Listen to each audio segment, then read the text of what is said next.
Saturday, live stream day. Paul Tobey here from jazzmental.com. Thanks for joining me from, looks like mostly the United States right now, but we will have some people from other countries. And if you are here from, oh, there we go, Jerry from Spain, nice. Just a quick shout out to those of you that showed up early, Amoti, Ben, Steve, Keith, Lawrence, Don, Alan, Shell, and Bill, and everyone else that's here that hasn't joined the chat. Welcome. These Saturday sessions are much more fun with you than without, for sure. Today, we're going to be working on My Funny Valentine, covered from everyone, by everyone, from Chet Baker, Ella Fitzgerald, Miles Davis, the Brecker brothers, you name it. Pretty much everyone has covered this tune. And piano players like Bill Evans and Keith Jarrett and Herbie Hancock. And today, Paul Tobey. So we'll see how that goes. I really like this tune because it lends itself well to different styles. We're going to try a couple of different things today. I also wanted to take a quick look at the lyrics briefly after I perform and kind of show you what I'm thinking in terms of how does this relate to us as jazz piano players and other jazz musicians who are here as well. Hey, Allison and Humble, nice to see you. Let me share the sheet music link with you.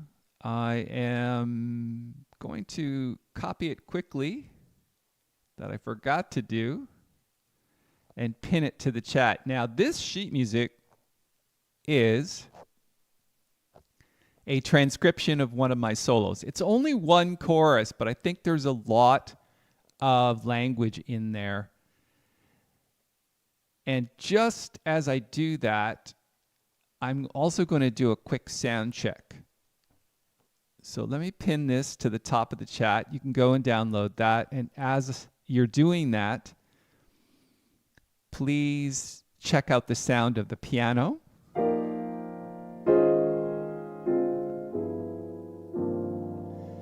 And let me know if the piano is clear and you've got a good sound from it. It really helps me out because sometimes when I get in the middle of playing and we haven't done a sound check, sometimes that doesn't work out all that greatly. As you go and download the sheet music, what I want you to listen for in this solo is space. That's going to be the theme of today. It's the kind of tune that you can relax with and get a lot of space happening and really listen to the melodies that you create, the melody that's already existing in the tune itself, and then all of the melodies that you can create with your solo lines. I don't know, I'm not sure how many of you have heard the tune or the term noodling. I think it's a great song to do that on because it kind of sticks around C minor and E flat for most of the tune. It does skip briefly into A flat major, but hey, that's only one extra flat, so no big deal. So listen for this space, listen for lines, listen for ideas and licks that you like, and just really get into the tune. It's not something that I think you can just throw out. I mean, you know what, like throw it out there, like play whatever you like. I think it's more like you need to really concentrate on the sound that the piano is feeding back to you and really feed off of that. Hear the overtones and hear the notes move between each other and just kind of get this sense of calm and peace. And again, we're going to talk about the lyrics and what that all means after this, but just really open your ears and listen. And somebody let me know also that you've been able to download the sheet music successfully. And here we go. Let's play some. This might take a little time. It's not something that I'm just going to play in a minute and I'll be right back. I have to really feel this tune. So I'm going to play it. It might take a little time, so be patient, and we'll do some listening together.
I'm not sure what your initial thoughts are.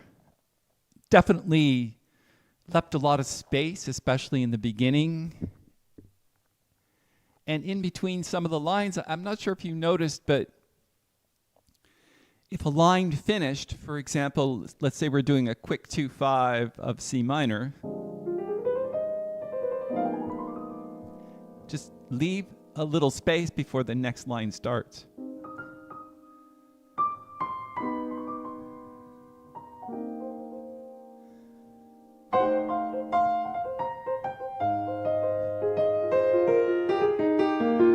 No time, right?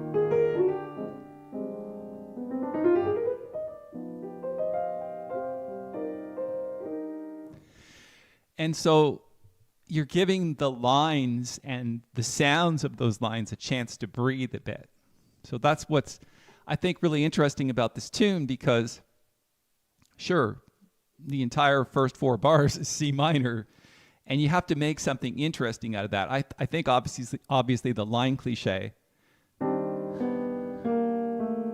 that kind of runs is important to the sound that you're making, because as each time that it changes from C minor to C minor major 7th, you get this added tension, and you have to catch that, right?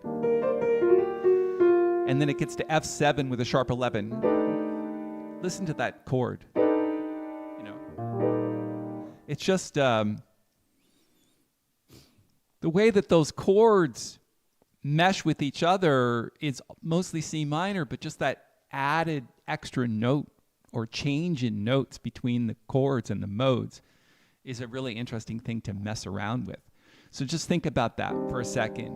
If it's just C minor, you can just run a C minor arpeggio. And then when it gets to the C minor major 7th, really think about this kind of like a G7 chord, because it's got a B natural, which is the 3rd of a G7 chord. And then it gets to C minor, and it's, you know, you can just throw whatever Dorian mode in there. And then when you get to F7, now you can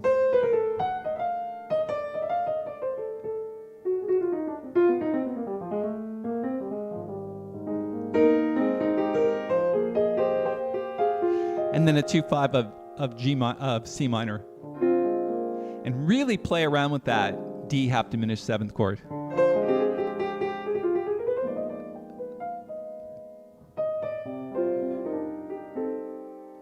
Okay. Of course, questions are very welcome. Quick shout out to those of you that have been or have showed up since I started, Francis. And forgive me if I miss people. Bill, Karen, nice to see you again. Allison, Philip. Philip says, Paul, Urbana, Illinois, very nice how you created chord space and how you created inner voice movement. Just lovely. Also think about inner voice movement too. It's mostly in a tune like this, when you're running scales like this, that inner voice movement, it can just be that one note, right? And you can play that any way you like. It can be the lowest finger of your left hand. It can be the highest. It can be in the middle, like I do. I like this one because it kind of keeps the E flat in the bass.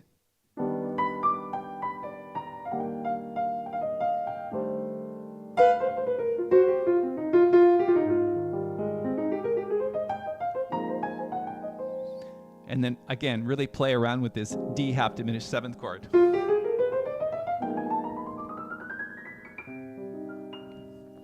It's interesting on this piano, I like a good, really well-tuned upper register, because when the upper register is tuned, there's a lot more you can hear. Like,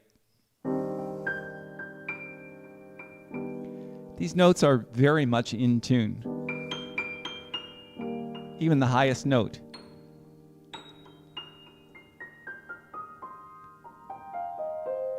You can just hear them ring out, which is really nice.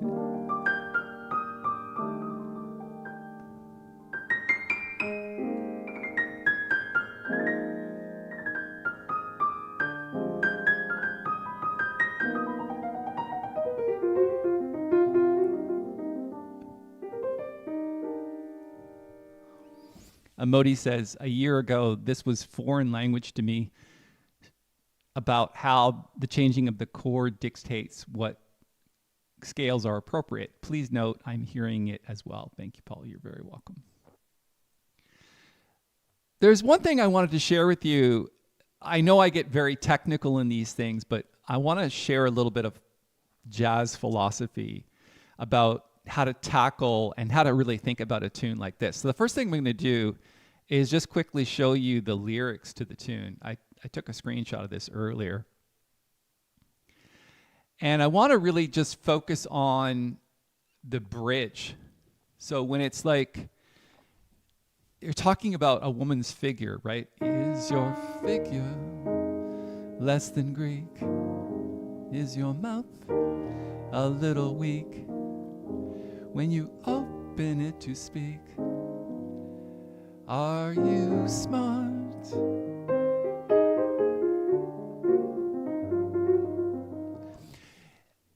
So what does this mean to me? I mean, obviously the tune was from a musical, and it was done as a ballad during the musical called Babes in Arms, way back 1937, 1938, somewhere in that neighborhood, when it actually became a hit.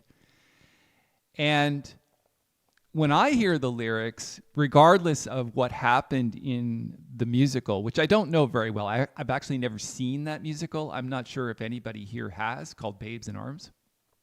Let me know if you have. That would be kind of interesting what you thought of it, because I've never seen it. I know a little bit about the story, but not very much. Not like other more popular musicals. So one of the things that I think is important, and I'm going to share, I need to write on the screen for a second. So let me put this up.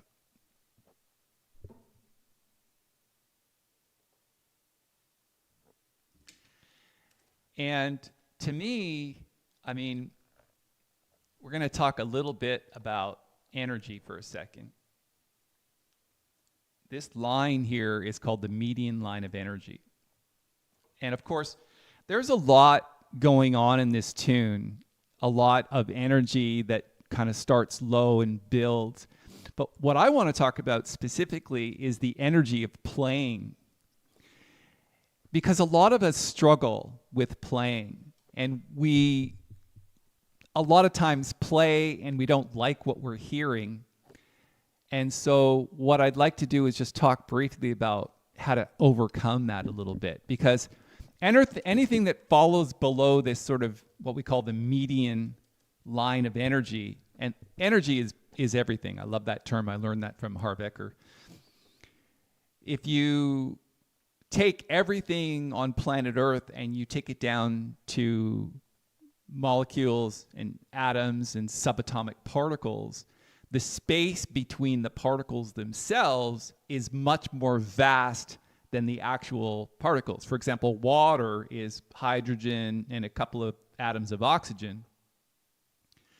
But the space between those subatomic particles is much more vast than the actual element itself. And so this goes for everything, including the human body. And as far as the way that we react with planet Earth and everything around us, including music, is energy. We put out, we emanate energy. And anything that falls below that line is what I call resistance. So for example, resistance to the way that you play. If you play and you play like something and you don't like it, I never play anything I don't like, really, because it's just the way that I think about it. But if you don't like what you're hearing and you're struggling with lines and you're struggling with chords, we call that resistance. So I think in order to succeed at anything, especially music, we're going to need to at least accept where we're at. Maybe you've heard the term, you can't change what you don't acknowledge. Changing and getting better at music means accepting where we're currently at and being comfortable in that space.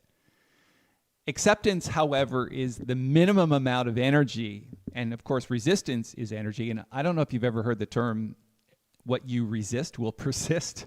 So if you're resisting the sounds you're making, then that will continue to perpetuate itself. Acceptance, on the other hand, is the minimum amount of energy that you need to move forward. The good news about this is that there's higher levels of energy. The next level up from acceptance is what we call enjoyment. And I know that there's a lot of you that enjoy playing the piano. Nobody has to tell you to go practice. Nobody has to tell you to go play golf. Nobody has to tell you to go sailing. These are things that we love to do. And that's a much, much higher level of energy than acceptance. I think, though, if you really want to excel and you really want to progress quickly, then you need what's called the highest level of energy on planet Earth that the human can admit. And I'm not sure if you know what that is, but I call it this.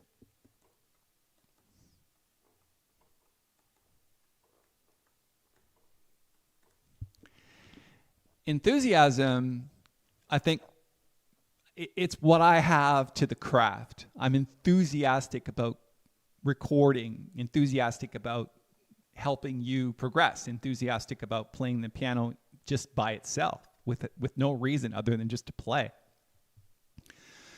But I couple that with concerts, and I couple that with education and sheet music and all of the things that I do to help. And so because it's the highest level of energy, I move and progress quickly. Even at this stage in my life when many people feel I don't need to progress, I feel the need, and enthusiasm drives that. It's the fuel behind progressing quickly. And there's two elements to enthusiasm. And if you want to get there, you need to add up a couple of elements. The first one is already in the list. So we're going to take enjoyment,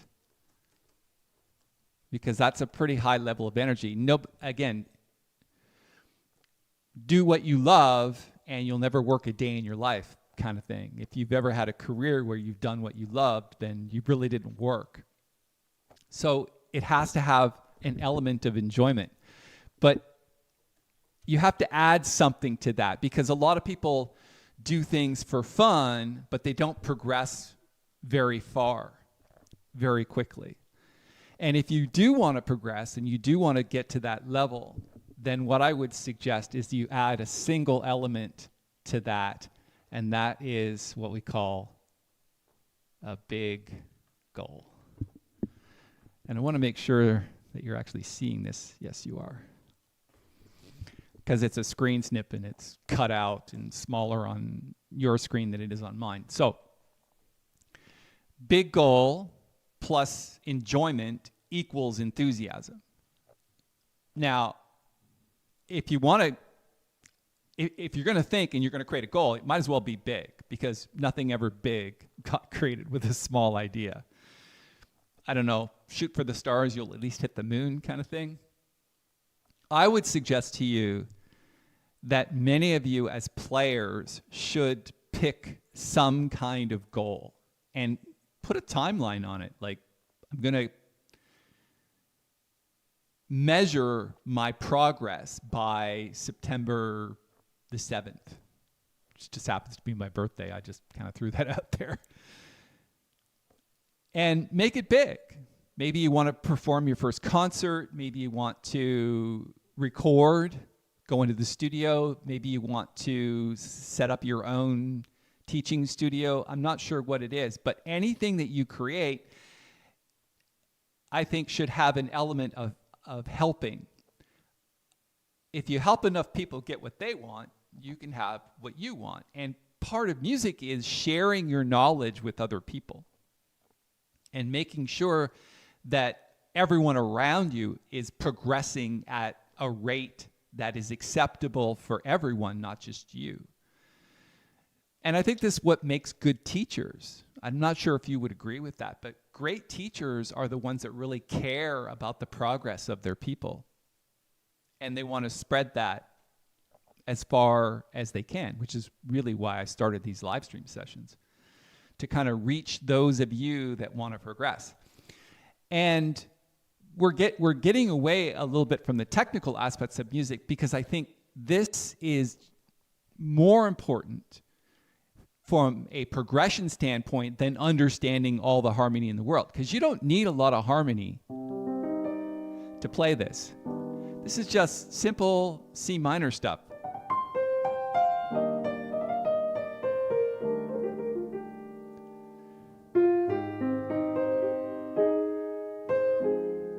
And then a 2/5 of C minor.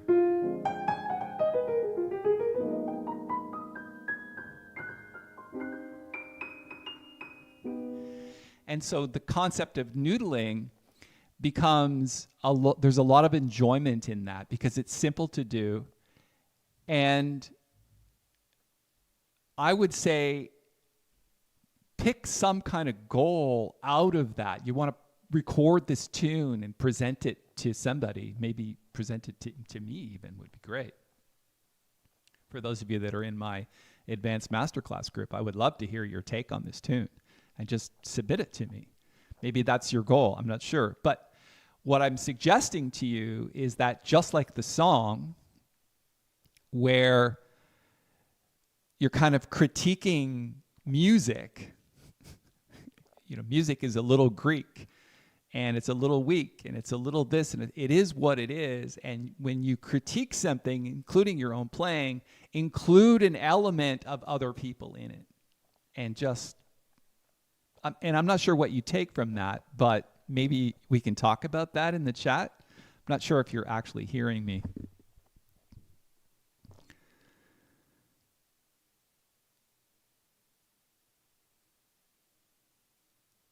I'm just reading some of the chats. Hey, Ahmed from Brampton, and Jamie, nice to see you. Valentine's Day 2026 concert. Good. It's a good idea, by the way, to throw out your goals in the chat area, because if you publish your goals to other people, there's a level, it's like you make a promise to yourself. Those are easily broken. Lots of people make promises. I want to lose weight. I want to get a new job. I want to make more money. I want to go on tour, whatever. Lots of people make promises to themselves, but the consequences to not keeping the promise are very little. Promise somebody that you care about that you're going to do something, and that's a different contract. So throw it out there. Let me know what you want to accomplish. Allison says, what's the demographic of the masterclass? I think you mean demographics, geographics, and preferences. Demographically, I would say the average age is like 40. Jazz is not something for 12-year-olds. I mean, it could be, but most people need a lot of practice to get to the level where they're advanced enough to learn and excel quickly. So I would say the average age is 40. We have some people much older than that. We have people younger than that. Some people show up to every masterclass. Some people come once in a while, but get the recordings and do that. So I hope that answers your question, but geographically, they're all over the world. And preference-wise, we all have one thing in common. We create goals, and we stick to the contract of those goals, because that's what creates true enthusiasm. You're coupling the enjoyment of the piano with enthusiasm. So I hope that answers your question, Allison. Thank you for it. Yeah, so people are starting to write their goals. Very good. So here's what I'm going to do next.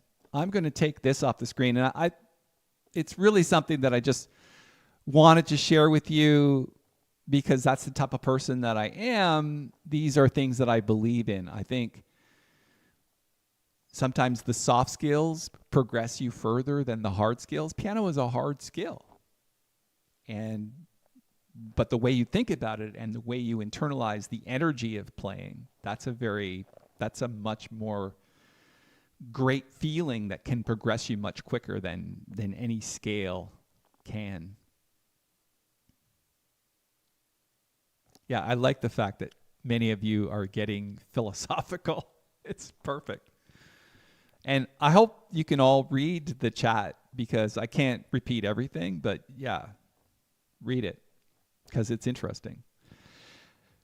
Let me put the sheet music that I shared with you on the screen because there's a couple of things in it that I want you to notice. And I'm going to take a quick screenshot of it, just make sure.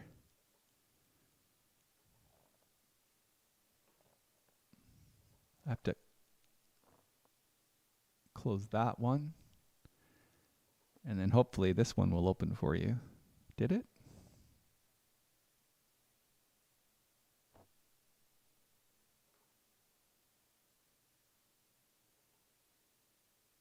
There it is. So this is a transcribed single chorus solo that I played and transcribed myself. I didn't actually get our transcriber to do this one because it's not, I did it a while ago before I even had a transcriber. And what I want to do is, first of all, show you the left hand. This is that inner voice movement that we have. And by the way, if you want to play it swing, just use those same voicings and just play them on the and of 4 and the and of 2. For example, 1, 2, 3, 4, and 1, 2, and 3, 4, and 1, 2, and 3, 4, and 1, 2, and 3, 4, and 1, 2, and 3, 4.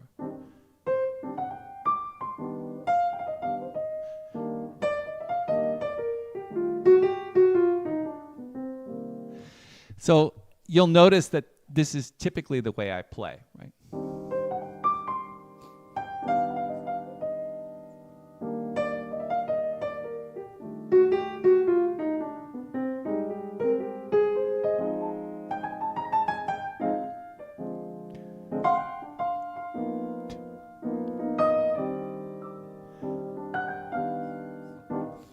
And you can hear there's a lot of space in there. I'm not filling every space like this.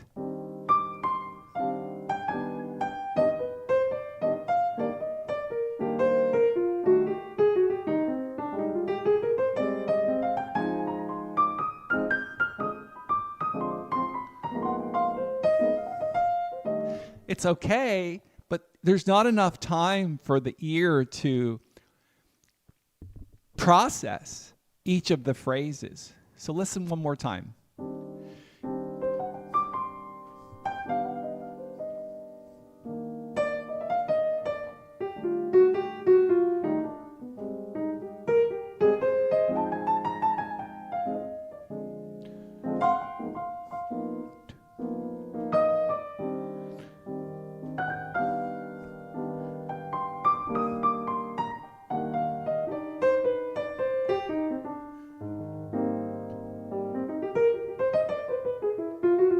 Whatever that line is, which it's a good thing you can't, yeah, you can see part of it on your screen, but basically 16th notes. If we looked at it quickly,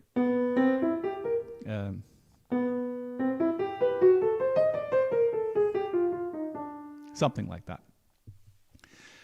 Again, it's a good idea to learn little licks and phrases. If you actually take a look at bar 2, this is a very typical blues phrase, actually even bar 1, right? Sliding off of the flat 5 to the 5, and then blues. That's a blues lick or a bebop lick that is pretty common, and you'll hear that because those are things that I've learned over the years. Bar 3. And this is just in passing notes, chromatic passing notes, which is really one of the core principles of bebop. I'm going to post a new video this week called The 6 Core Principles of Bebop, one of them being chromatic passing notes and enclosures, which is this. This is an enclosure at the end, right? So chromatic passing notes. I'm on bar 4, by the way, and I should probably just circle it here.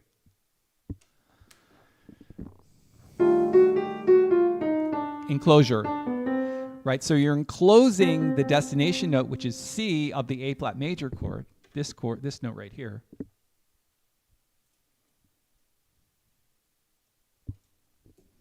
By passing notes. Above, below, destination note. So that's very core principle of bebop type of thing. One more time.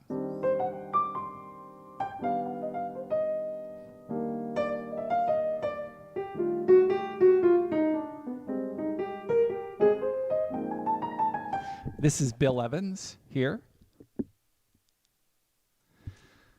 Lots of triplets in Bill Evans playing, doing these types of chromatic passing notes.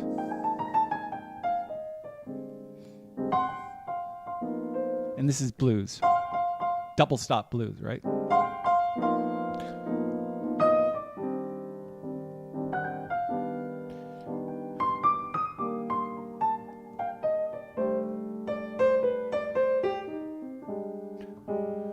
Okay. Look at this. Well, you can't actually see it on your screen, but when I get to the A flat major, check this voicing out. You've got an A flat triad with the seventh in the bass, or in the lowest note. Little clusters. And you can do it like this, or this, but keep that minor second in the bass. It's just a beautiful sound.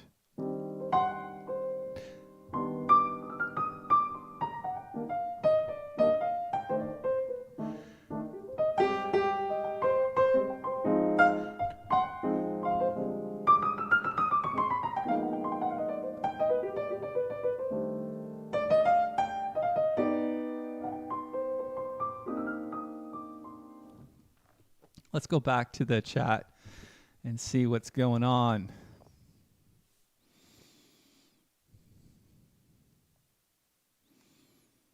Big goal is film composing. Interesting. I actually wrote a series of symphonies, which many people thought was mostly for film scores. Just kind of the way it turned out. I'm not sure if you've ever heard a composition of mine called Caminar.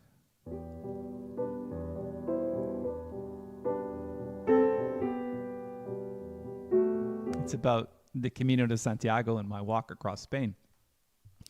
But like it creates a very visual picture. And so anything that can support visual is considered film scoring because, well, in addition to that, you have to fit a 15-second space in a film for a specific purpose.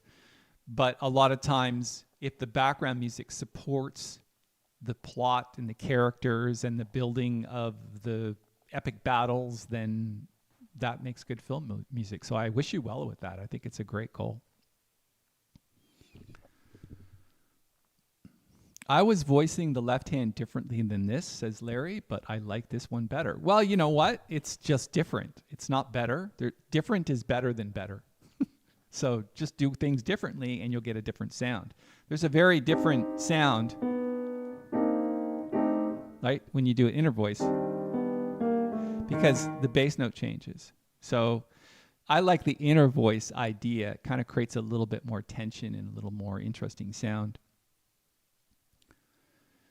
Allison, Paul, I hear you counting or making some counting noise often when you're just starting. Kind of, Tasha, can you explain this? I assume it's a great tool. I hear you counting or making some counting noises often when you're just starting. Can you be a little more specific? A lot of times when I start to play and I want rhythm to be part of it, I will count off in my head. And if it comes across vocally, if I'm actually making a sound, I'm not aware of that. But if I'm playing with a band, it'll often be something like this. Like I'll make drum sounds. A, 4.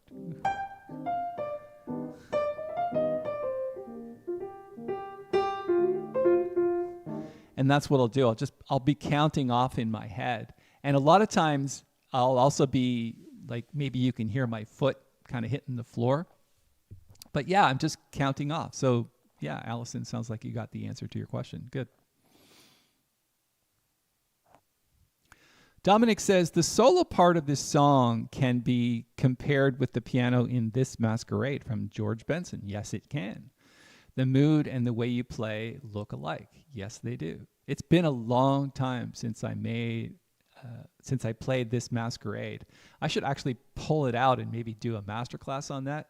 I can't even actually think.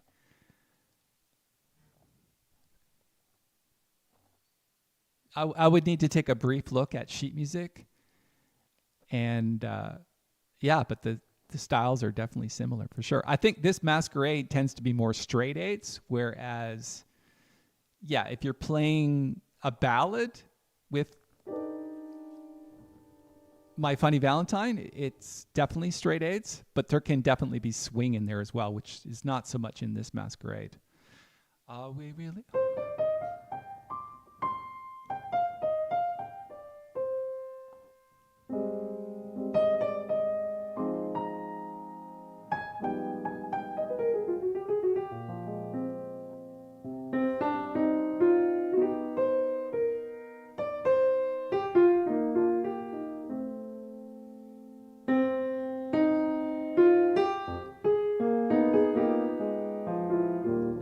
Yeah, it's been a while, so I would have to actually quickly look at sheet music, but yeah, very similar for sure, especially if you're playing in the same key.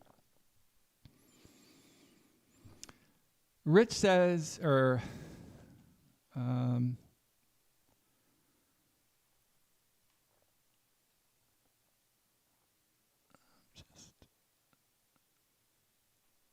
sorry, I got a little lost in my thing here because I'm on the wrong page.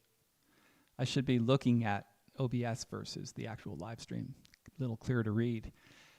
Rich says, is this the same solo transcription you recorded with the backing track in the 5-part Funny Valentine tutorials? I don't know. Maybe. I had the solo in my sheet music. You can actually buy it online, but I'm giving it to everybody who showed up today. So I don't know the answer to that. I don't know how important it is, but maybe... but thanks for letting me think about it. I'm not sure. Another fantastic tutorial on one of the all-time great standards. Thanks so much for sharing your insights. You're welcome. P.S. Hi from Dublin, Ireland. My accent for Irish is very bad. Where it is very civilized, 4:42 on a Saturday afternoon. Well, I'm glad it's very similar as there because it's freezing here. It's like 12 degrees and raining. So it has been all week. So it's nice to just kind of sit on a Saturday and play the piano, which is kind of fun. Humble Mai, I love you too. You know I do. Thank you. All right. Let me play a little bit more this time, and we have some time to do this. This time I'm going to remove the sheet music from your screen. And this time I'm going to play just straight swing, and we'll see what comes out of it, because this is something that Miles did and a lot of bebop players, because it's a much different feel, and I think it's good to get away from ballads and just go straight swing. So let's see how this sounds.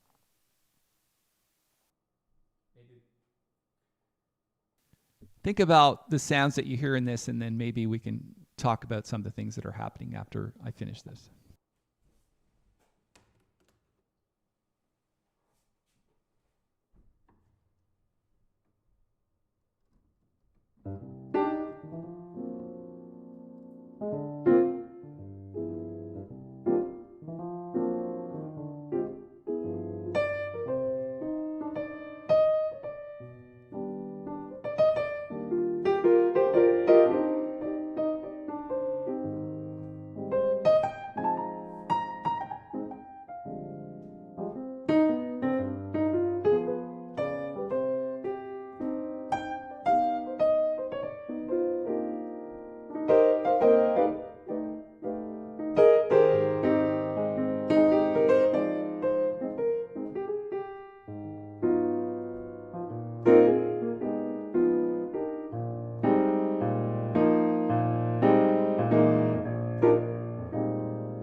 Yeah, Dawn, I think the swing version is nice playing. I just tried to do something different. If you prefer the ballad one, that's absolutely fine. I actually do too, come to think about it. I got a little bit more ballady near the end, which I think does suit the song a little better. And definitely My Funny Valentine has always been associated with Valentine's Day, and so it's more of a love song, really. Thanks for the comment. Love the block chords. Me too. We talk about those quite a bit in these sessions and also in the paid master classes. So if you have specific questions about those, we can deal with that. Jerry says, Larry, I happened to listen to Crystal Silence a couple days ago. Great choice. It is. And Steve says, that was wild. Shadow of Your Smile. Yeah, so the Shadow of Your Smile, I've actually done a masterclass on that tune. So you might want to check that out in the past masterclass recordings. Hit it out of the park. Thank you. Love the locked hands block chords. Yeah, everybody kind of likes those things, especially I think they're a lot easier definitely when you're talking about like C minor. So I think if you're doing that for the first time, think about keeping everything within an octave. So if this is the scale,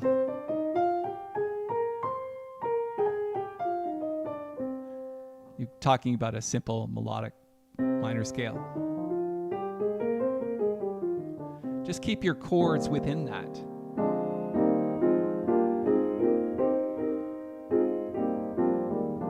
And if you miss a note, I don't think that's a big deal. I mean, let's say I did it perfectly.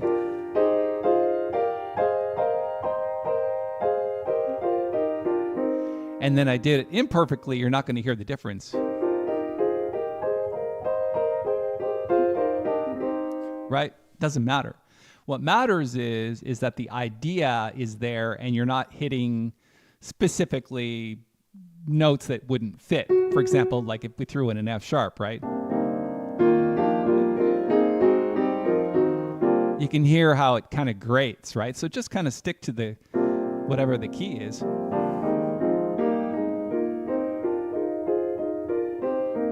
And then when you get to dominant seventh chords, think more about like flat nines. Like if this is their G7 chord, right? Think about diminished chords. Or play them like this. And it makes a nice sound.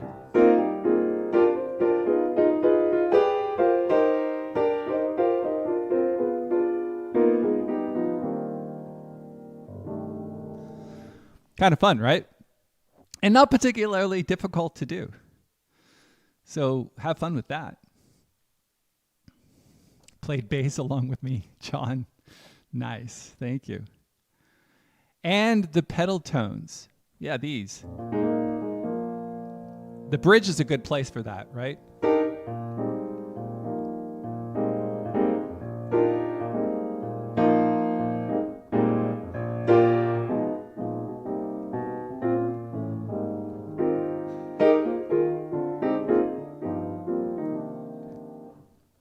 Cool.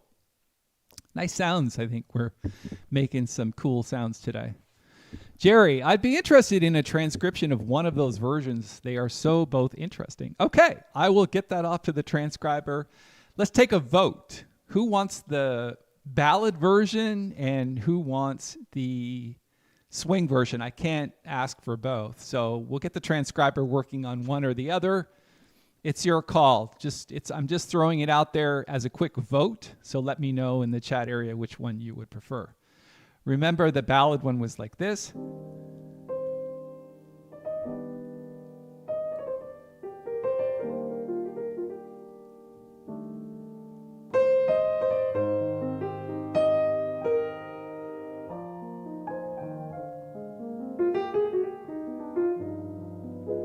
And a lot of noodling, right?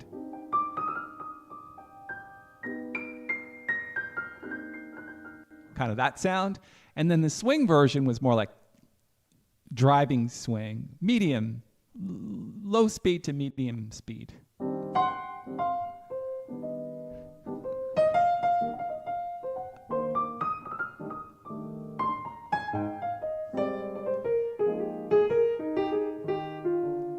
Okay. Everybody wants the ballad. Okay. We'll transcribe the ballad. It's probably easier to play too. So, yeah. So overwhelmingly, people want the ballad. Nobody wants the swing. I don't understand. Was it that bad? Did I play that badly? The other thing that I think is interesting about this tune is the whole concept of blues. You'll find that blues, especially in the key of C minor, really fits the hand well. So if you actually run the blues scale, and if you just play that blues scale and no other notes over top of this chord change, and I'm only playing the blues scale, I'm not playing any other notes.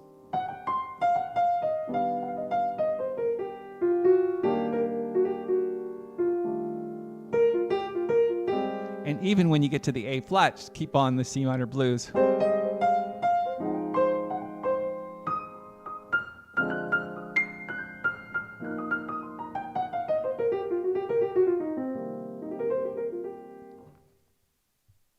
Okay. Some people prefer the swing. Thank you. I got a few votes, but you're outvoted. Sorry. I would have gone for the swing one just because I thought it was kind of fun. But anyway. So we'll flip a coin. They're both good. Thank you. Yeah. What did I just do? I hit something. Oh, the keyboard was upside down. I think everything looked okay on the screen. Piano mix. Uh-oh, I know what I did.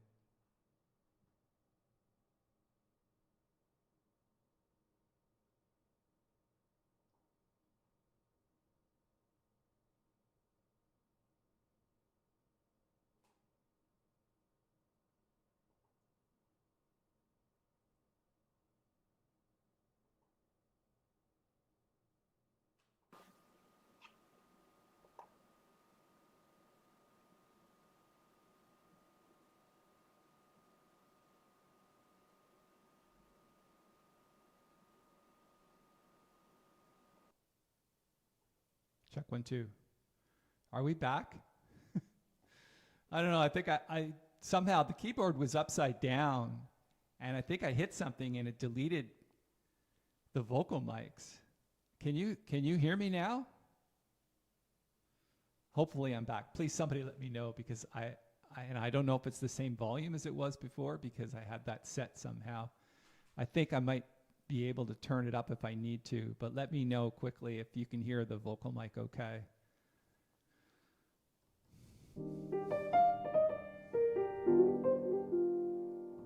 Okay, perfect, Jerry. Thank you. I don't know what happened there. I'll just, it happens. All right, I think that'll do it for today. I really appreciate everyone showing up today.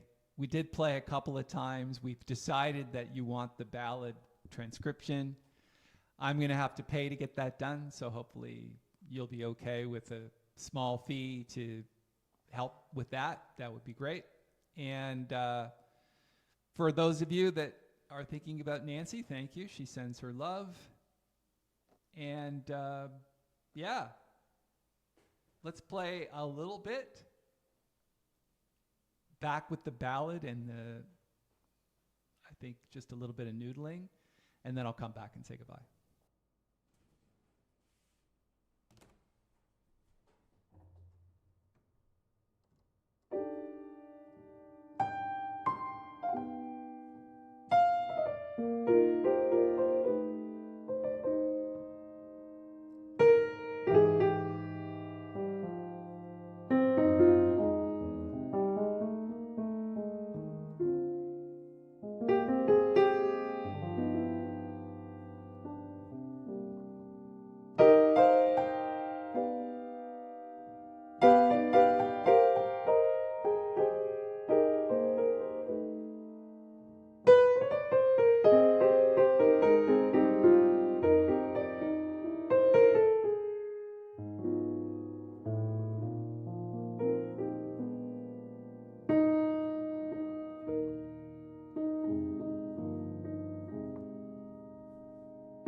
Bit shorter version, but still fun. I really enjoyed today. Thanks for making it special, and I really appreciate everyone who participated in the chat. And just a quick shout out to everyone who's still here. Tony, Don, John, Chemichois. Nice. Hey, I've got a job for you, according to the people on today. So that's our transcriber hanging out. And yeah, I'll get something over to you quickly. Roy says, I've done it as a bossa nova. Yes, it does work as well. Shout outs for Nancy, so Rich and Allison and Francia. So anyway, listen, I really appreciate everyone showing up today. Same time, same place next Saturday. Shall we make a date? I'll see you there. Take care, everyone.